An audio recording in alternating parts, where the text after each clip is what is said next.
Like now there's this incident, it was Form 3. This one girl from the UK, she comes here for vacation and she tells me she wants me to get her pregnant. So she gets Form 3. So that her kid gets vitiligo. Right. Okay, and she was dead serious. So she didn't even plan it out that she's going to fly out probably so soon, such that she gives birth from there, like it gets citizenship and everything. So I was in shock and I'm That's like, wild. That's actually wild. Hi guys, welcome back to Kampala Mode. This is a space where we talk to all your favorite fashion creatives, designers, stylists, personalities, and everyone in between. Today we have a unique guest. He's called Ssuubi and he's going to tell you a lot more about himself. But I'm so excited to kind of get into his story and find out more about what makes him tick, as well as what inspires his brand, Saints. So Ssuubi, thank you for making the time. thank you so much. Yeah. So for the people who may not know you, can you introduce yourself? I'm called Ssuubi Abdurahman. I'm co-founder Saints clothing brand and Saints Children's Foundation. Okay. Saints is a clothing brand that has purpose into it, that 35% of what's purchased funds the charity. Okay. That our brand does. Yeah. It's basically fashion with purpose, to give back to the community and everything. Yeah. Yeah. Okay, and why did you even get into, the charity part of it? The charity part of it, I got into charity because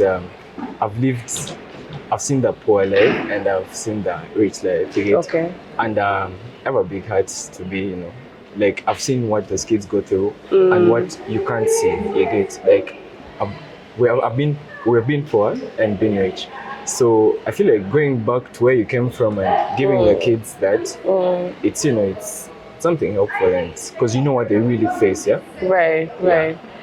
I want to just address the elephant in the room. Tell me about, discovering that you had vitiligo. So I get vitiligo in 2011. That was my primary too. So it turns out that VD was on Sunday. My parents come on VD. I'm excited to see them and my mom is like, did you fall down? Because I had a small scratch here. Vitiligo just expands later on. Yeah. I had a very small scratch here and I was like, I don't know what happened. Probably I must have scratched myself. So she comes back, she goes back home, yeah? Then she comes to pick me up for the ED holiday. We go back home and it spreads all white. Right. Yeah, it just spreads overnight. Yeah. It can take like 2 weeks to spread. Yeah. So fast. It was like all around. And she had never, because I'm telling you, the time I get vitiligo, I was 1 in a million. It was a rare condition, yeah. So she cries. Watching her cry really broke me, man. And we're trying to figure out medicine. You have no idea about it. So where we try the medication from, we go to Dr. Kambu. You know where Freka is? One day girl. Right. Kampala Skin Unit Clinic. Yeah. So what really shocked me was the doctor. He was kind of probably in shock. Like it was a rare condition. The fact that he pulls out a book and blows air off, like like it hadn't been used that much. It's a rare thing. Right. So he talks about how Michael Jackson had it. That's why Michael Jackson had to fully bleach. Right. Yeah. So anyway, he gave me hope. Yeah. He gave me medicine. Got back to school. I spent 2 months without going to school. Okay. And coming back as a new person. Right. I remember primary kids and all that. Yeah. I lost some friends. Okay. Yeah. Like they just stopped talking to you and. Yeah, they used to see in a different way. Right. They thought it was infectious. They would be around me and get it. But not to sound mean, but I was grateful I'm a boy, yeah, because I barely looked into the mirror. Yeah. And I had this one friend called Joel. Joel really stayed for me, and he till date, he has never seen what happened to me. Okay. He just kept on as friends and everything. He was really there for me. That's nice. And I'm trying to fit in. Sometimes what really used to affect me was should I say the sunburn, yeah? Right. It was because the skin wasn't used to the new environment. So my skin used to swell, you know, like some sort of a boil, like a bigger swell. Yeah. And I didn't have sunscreen. So what I used to do was dip my head into a bucket of cold water all the time. Like you could find me Sunday afternoon, my, you know, sweat could help me out. And when it peels off, it was like new skin comes and it was really hurting. Yeah. I feel like that's one challenge I really faced in high school. And another thing, like when I'm starting up, the medication. I used to take so much tablets, a lot of tablets. Yeah. Friend, like, what was the medication made up of, if you remember? Basically, what I can remember, it was a tube. I don't know the names because I didn't still there. There was a tube. There's some tablets. I used to get over 60 tablets a month. Whoa! Oh, okay, Yeah. a month. And I used to go back and change the dose and all that. Yeah. So I go through primary. I'm trying to accept myself, and now here comes secondary. I'm at London College of St. Lawrence. Reaching there, I'm now in a new society. These people have never seen this and have to accept me for who I am. Yeah. First week from one, I'm always in a hoodie and all, you know, trying. I'm shy. I can't. Okay, everyone eyes are always on me. So I get to class. I'm seated at the back, and there's this one teacher. She was teaching geography. Okay. I was at the back of the class. I had my corner there, isolated, and during her lesson, my hoodie was on, and there's something she said until date is in my head. She told me, boy at the back, could you take off your hoodie? And I do take it off, and she was in shock. She's like, no, put it back. Are you serious? And the laughter, the laughter's around. Right.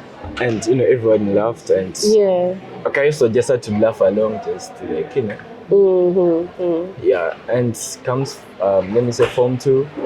I'm getting friends and all that, trying to fit in, but I was really affected. You know, secondly, there's so many functions going on, schools coming, and I used to walk with a sweater on my head. And my excuse was, it's hot, but you're like, that guy, man's not hot, so you don't take off the jacket. I used to put on a sweater like I put here. Right. Form 2 comes in, and I'm trying to fit in, accept who I am.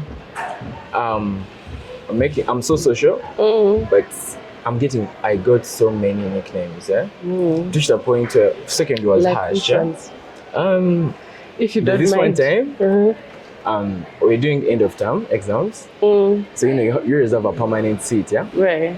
So I'm seated at, like, it's lunch break.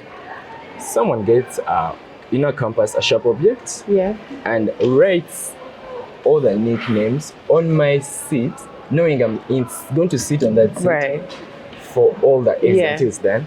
This guy puts Deadpool. Man, okay, the nicknames were nice, but Deadpool is so right. I'm like, I'm not that close. I see where it comes from. You know, someone calls you a cow, you know the patches with a cow.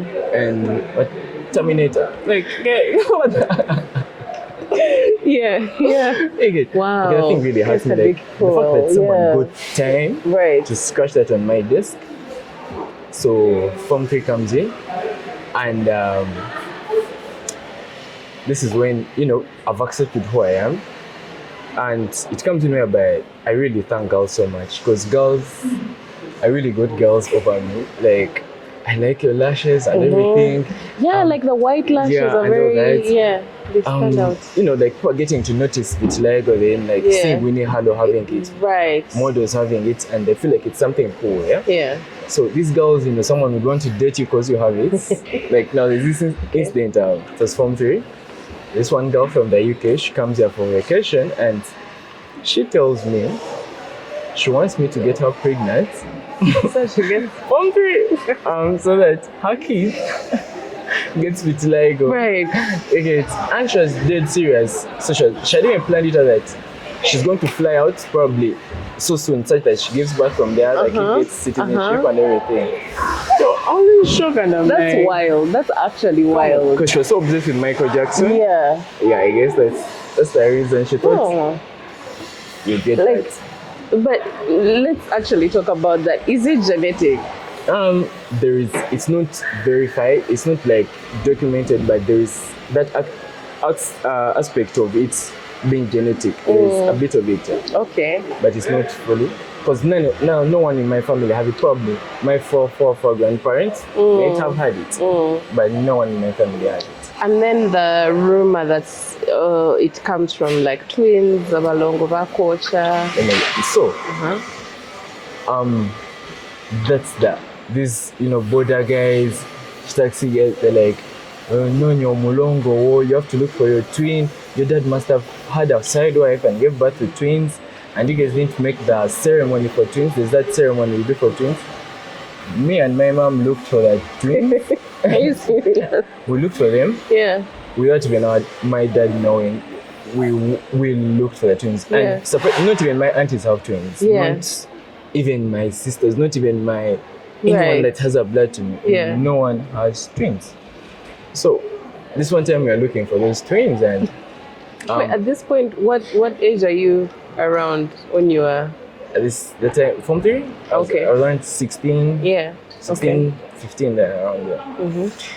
So there's this one time, we're going to the village, trying to get to know, probably asking my grandmother, someone ever given twins and probably they died, And there's this lady, I'm walking by, and lady comes running. Like, is someone behind me? She starts spitting on me. What was her reason? Her reason? She was like, she's burning. She's always like, it was more of her culture. Yeah. Like, whenever you see someone like this, you spit on them. I was like, how did you deal with it? Because if it was me, she was my mom, like someone close to my mom, and okay. And she's always spitting around that. Yeah. Yo. Anyway, probably it's her medicine. Yeah. Yeah. So we look for those twins, never saw the twins, and one thing I can assure is vitiligo is not related to the twins. Right. To be sincere. Yeah, it's just loss of melanin. Your melanin cells that manufacture melanin, and you get that. And vitiligo can come at any time. You see how you're here? You can get vitiligo at any age. Absolutely. Yeah, and there is no one is born with vitiligo. Yeah. It just comes along the way. Yeah. How did you start accepting yourself? How did I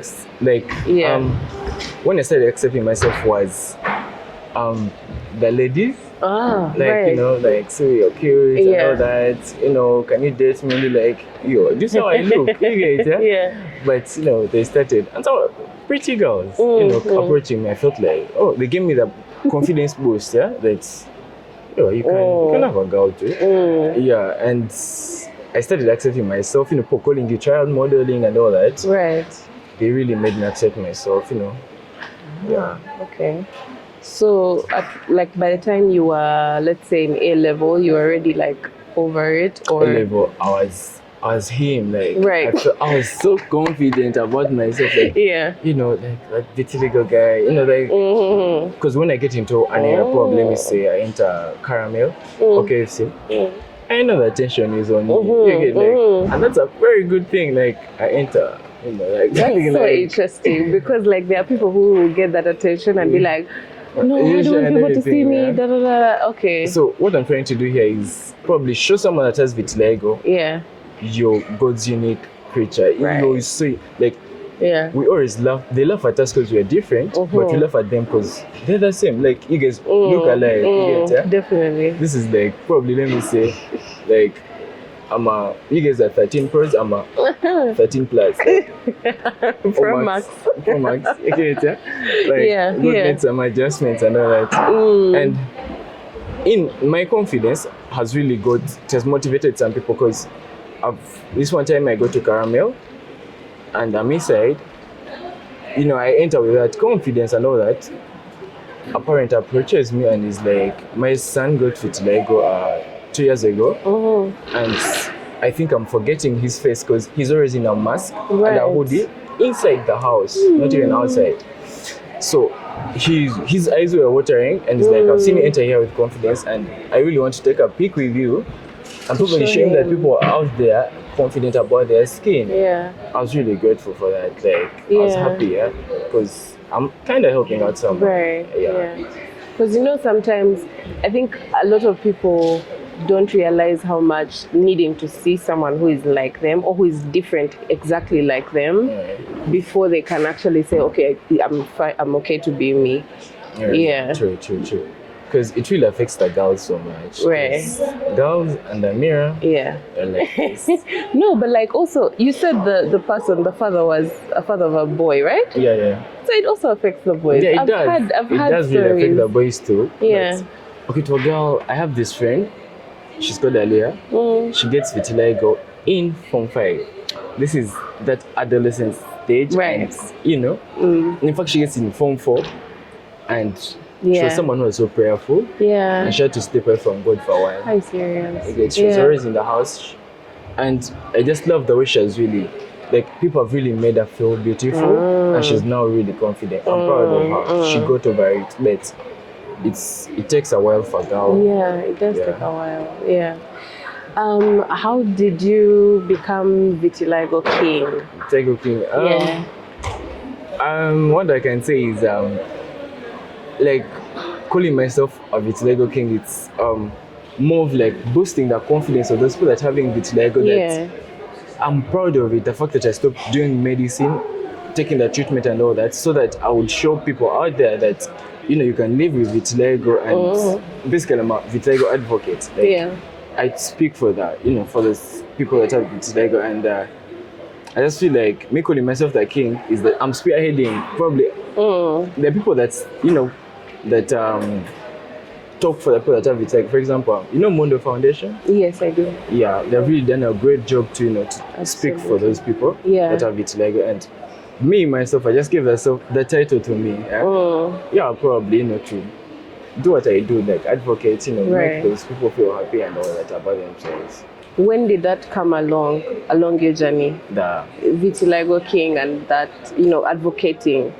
Oh, advocating for vitiligo? Yeah. This was when I noticed that, I started meeting people that have vitiligo, and I always want to get into a story with them. How did you get it? How does it treat you? And remember way back I've told you about the compliments I used to get, you're handsome and all that. It's like the society really accepted me later on. Mostly the girls, someone would want to date Ssuubi. How he looks.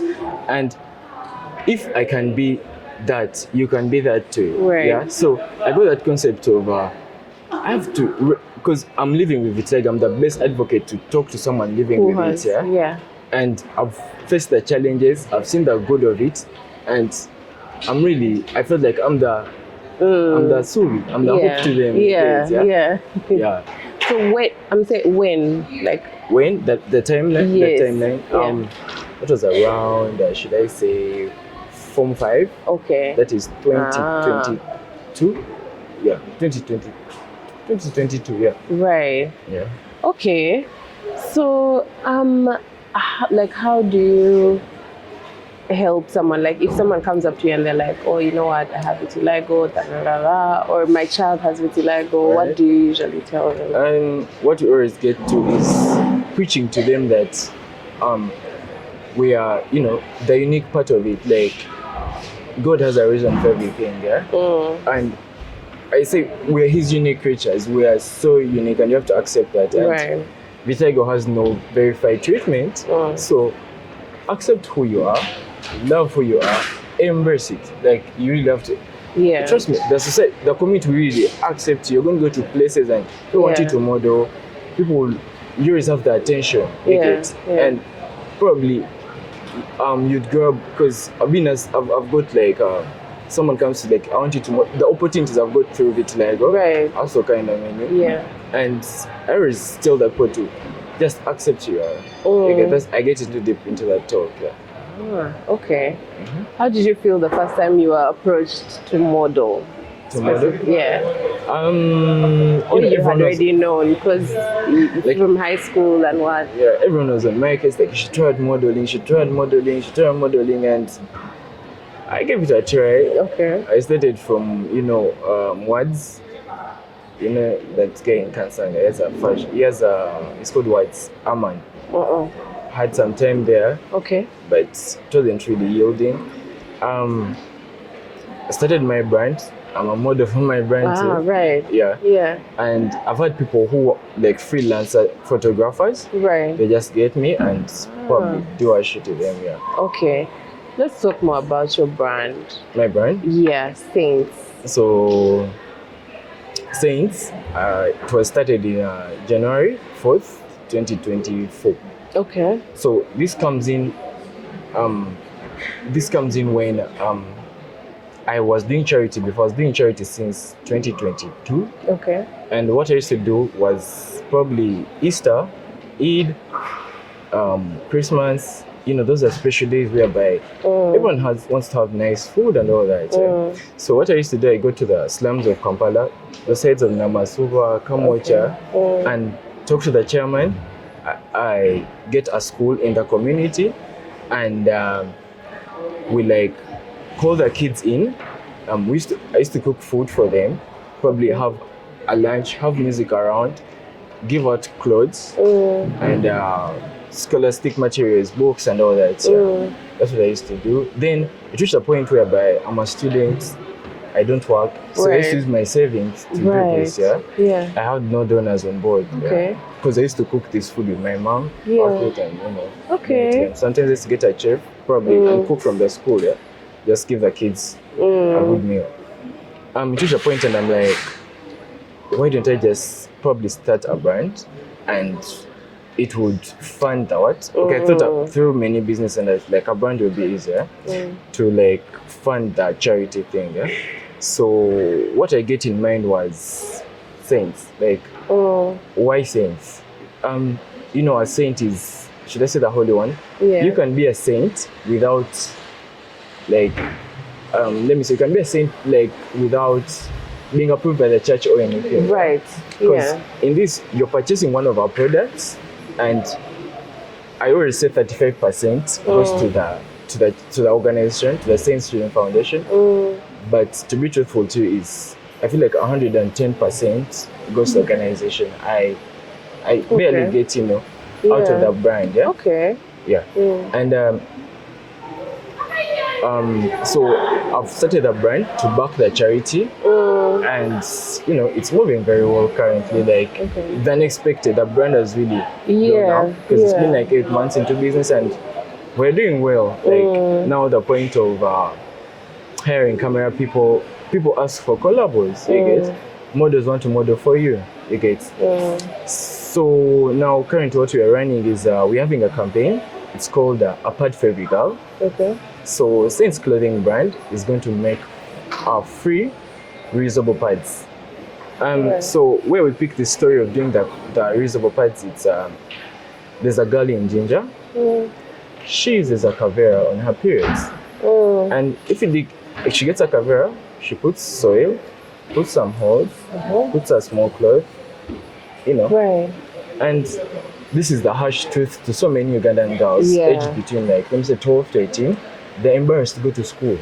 You get, they're so embarrassed to go to school because those moments could happen, and so this is something natural and it's happening with every man. And there's this thing that really gets to my mind, that pads are being taxed. You get, and you are having free condoms in bars, but you're having free pads in schools. Yet it's something so small.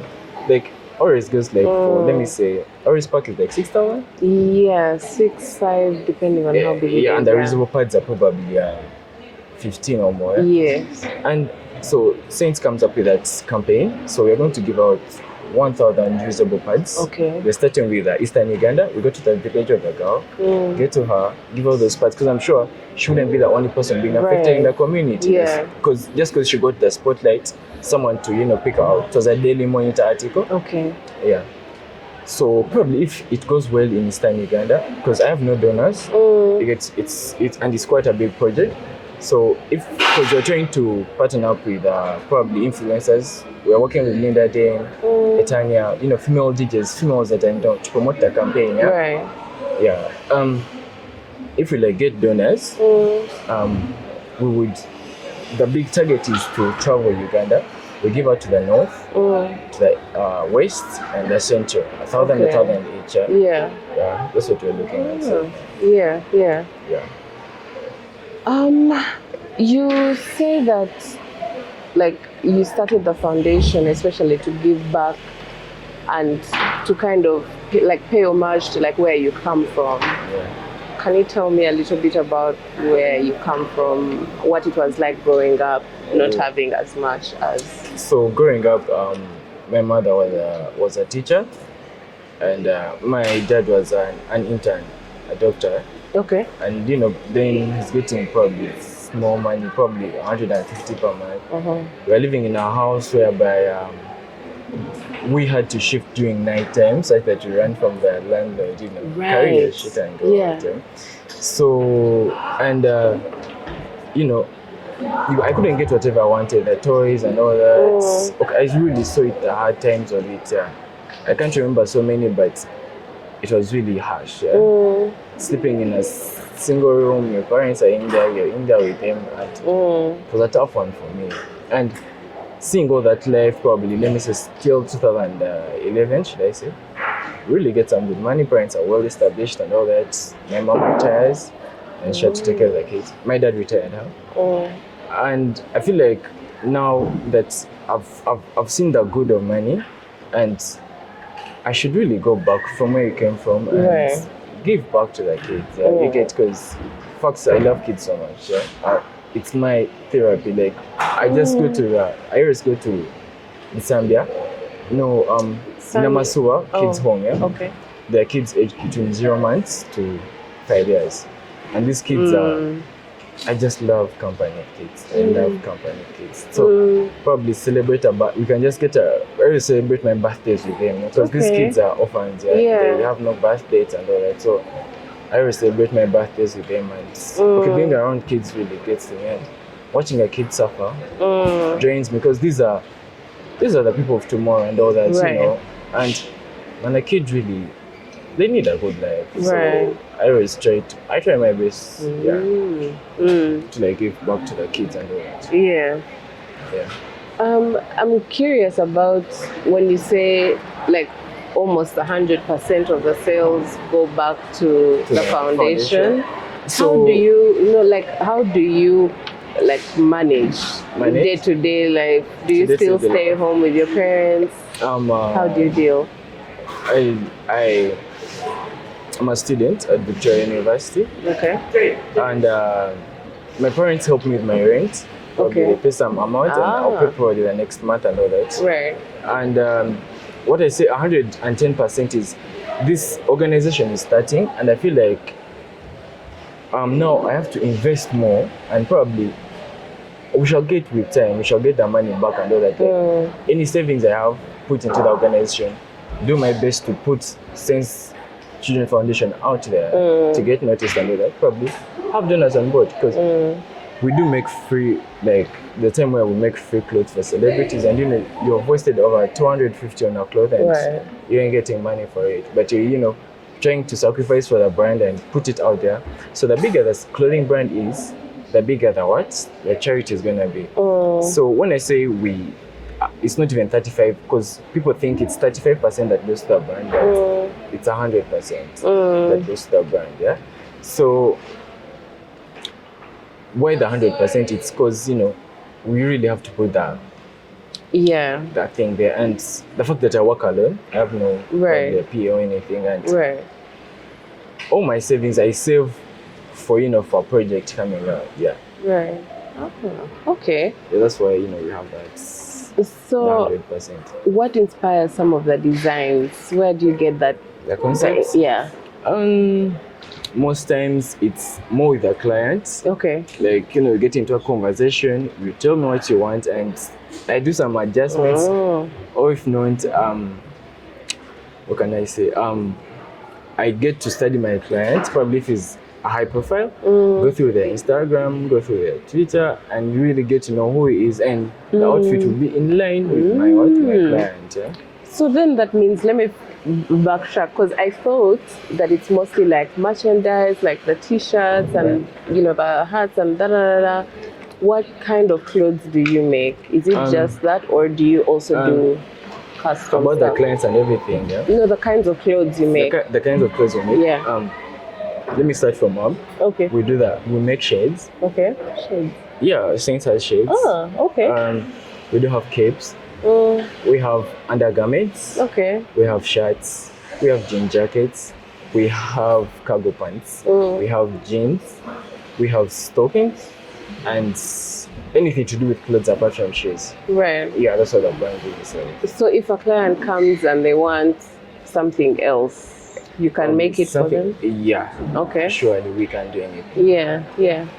You say we. Are you the one who does the designing and the stitching and everything, or probably I have a friend. He's like, should I say the fashion director? Ah. He's more detailed about fashion, like sewing and all that. Okay.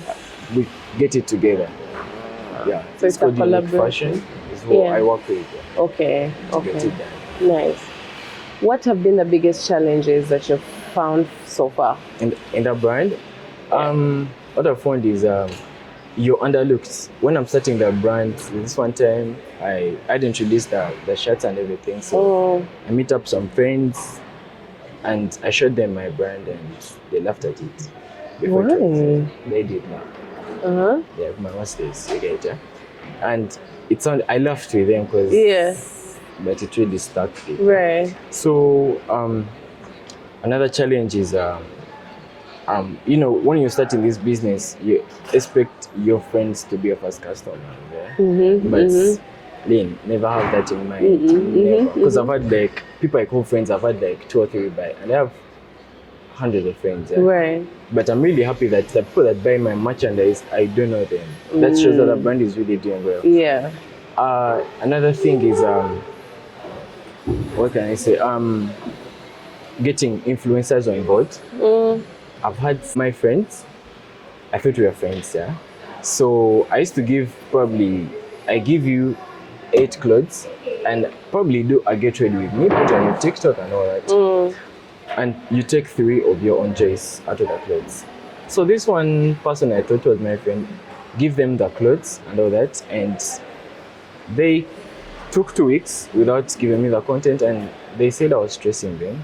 And on a random day there, a judge guy calls me and was like, they said, well, they've given me your clothes, where are you at? I was like, They sent back our clothes without everything. Yeah. Damn. And there have been 2 people who have done that, and it really stuck it. And another thing is we incur losses. You know, biggest loss we have had, I've lost, can I say, 2.1 from a random scam. It wasn't a scam. Wait, I just what need happened? to go through the No, we need details. to know. What happened. So I signed up with Shopify. Yeah. And what I'm trying to do here is put the brand out there to get known. And so there's that free trial where you pay initially, let me say $30, and they give you a big package. You know, probably your brand is gonna be everywhere and all that. I put my debit card details into it. So what I didn't know was these guys won't notify you when the free trial is done. They'll just collect the money off your account. Yes. Okay. And I needed a website, not because few Ugandans really look for the website. It's just for probably you meet delegates and all that who want to find you. They want the website. And the money just went like that. Right. It was a tough time for me.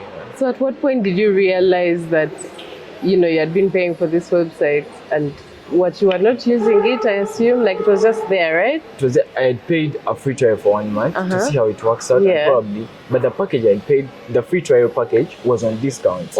So when the discount is done, these guys will just get money from your debit card, your credit card, and just continue with it without getting your consent. You get, and that whole month I had 0 people checked on that page. Right. So I was like, man, websites. That thing. I think what I've seen with Ugandan shopping, especially online, it's more of TikTok, Instagram, TikTok.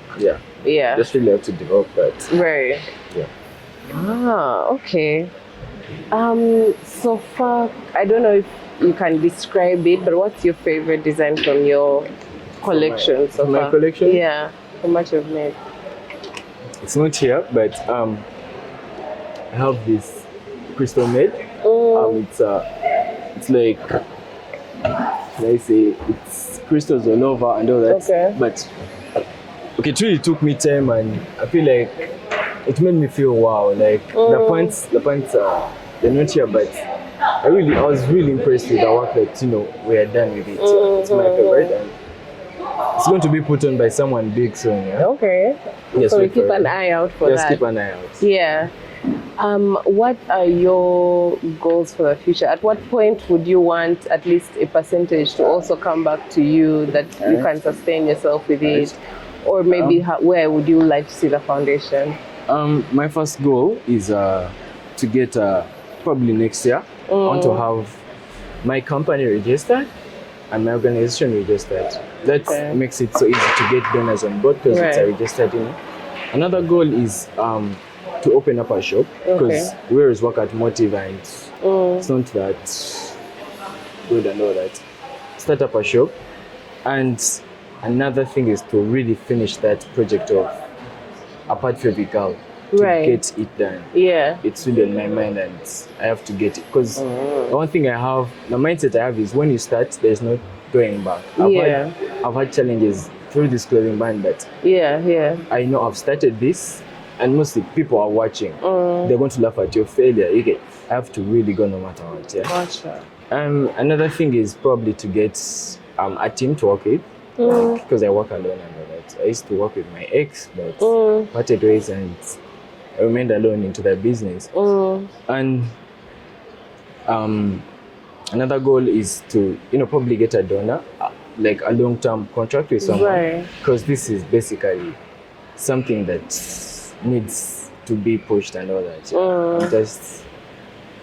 And what can I say? I can say it in terms of probably MasterCard. Yeah. Get probably a big organization. Probably have like let me say a 6-term contract, a 6-year contract, and probably this would say that now the money from the clothes probably be coming back to me and all that. Yeah.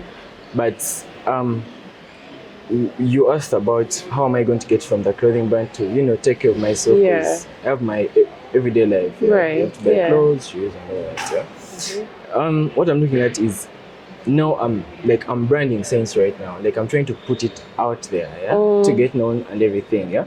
So if the customer base increases, that means the profits will be so much, and probably I'll get a portion to me. But right now we are just branding the brand, getting the name for the charity organization. Yeah.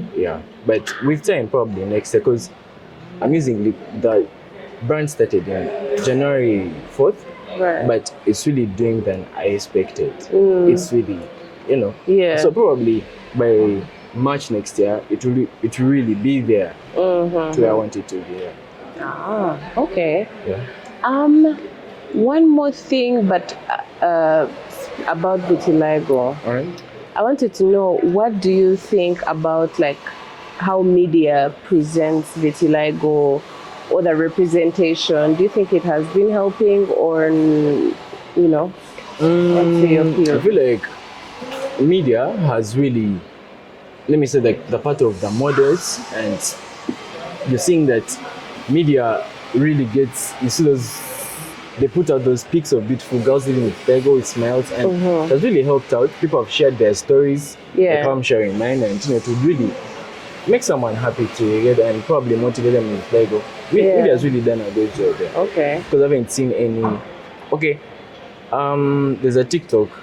Okay, there's no cyberbullying yet, but there's one TikTok where someone posted me after doing my hair, and someone in the comment section are like, oh, you're going to something like that. But the fact that I've learned how to live, I've accepted who I am, and the good comments were really weighing those. Outweighing the. What's a big misconception that you find about vitiligo? Yeah, or how it's like seen. Because I wasn't burnt.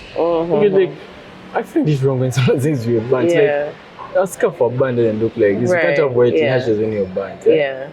And guys, like get to know that. And in primary, I used to get that, use your mom's bleaching cream, Carolite, and all that. But it's not bleaching cream, it's more of a melanin cells. Just a condition. They're out. Yeah. And, you know, the skin peels off, the melanin goes off, and there's no cure for vitiligo currently. Right. There's just some supplements that would help it, but there's no verified cure. Probably. But I feel like you're like re-pigmenting. Pigment. Like, okay, there is. Let me say, I was with Dr. Malik. Okay. He's really a good. Should I say one? Like, if you have vitiligo, you should be knowing Dr. Malik.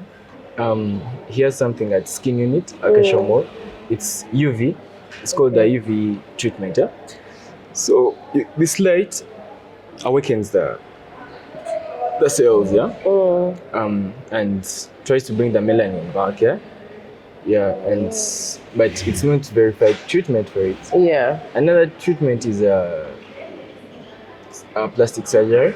Okay. You can transfer skin and put it here, but it's quite expensive because my mom wanted me to do that, but didn't it like scar you?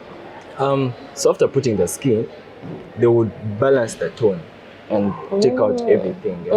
So they're getting the skin from your thigh, and they're not getting it onto you. Yeah, but and the vitiligo is only on the face, right? Yeah, and my shoulder. Okay. Yeah. Okay. All right. What else? Like, okay, here's the thing. A lot of people who view like what are they called? Like foundations and the charity organizations assume that people are doing it just for the money and then da da da da. Yeah. What do you say to that? I find it hard. Like, let me I'm approaching someone of high profile, and I'm like, hey, I own Saints. It's like 35% goes to charity. Someone may think I'm just trying to get money from them to brand myself, but the actual truth is, I'm really getting this money to fund the organization. But you can't even see someone's attitude like, oh, God, just and all that. But sincerely, I don't get part of this money. To be so sincere, I don't get part of this money. Money goes. That's why I'm hustling to help projects move such that I'm showing the people, because I promise people that your money, because Lynn, I come to you and tell you, give me 40K, I want to do charity. It will be hard for you. But if I'm like, Lynn, buy this shirt at 40K and you're going to be doing charity, it's easier to get something in return. Yeah?